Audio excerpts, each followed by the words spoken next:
Hey, Mike Uaz here at Case IH, and now we're going to try and figure out how to set the timers on these new Tier 4 tractors with the armrest.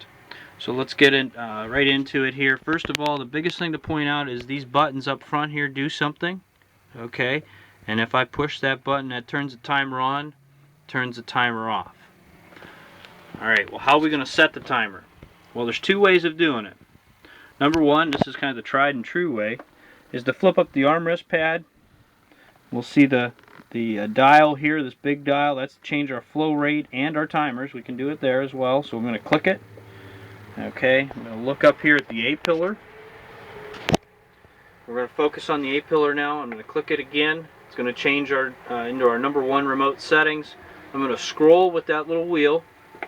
I'm going to click it one more time and get a box. Well, when I get that box, that lets me change the value inside the box. So I'm going to take this down to about 7.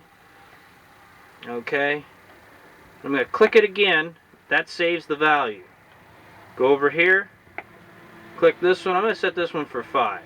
Okay, so my retract, this is extend. We're going to change these values. Okay, now that's set up our timers for our remotes.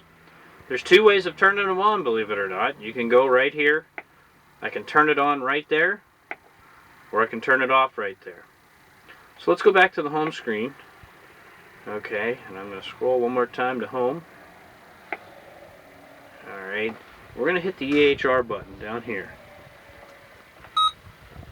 EHR button, notice up here it says 7 and 5. Okay, that's our times. So that'll be the number of seconds that remote will run if we pull the paddle back to lock it, or on number one remote, even if we just tap it, it'll count that as being an up or down, so it'll count that as a time sequence. Okay, the other way to set the timer, let's look back. Remember that button to turn it on and off? Okay, if I push and hold that button down, if the tractor was running, you see here it's blinking. Okay, what it's going to do when it's blinking is it's going to record. You're going to go all the way back one time, and it'll record that.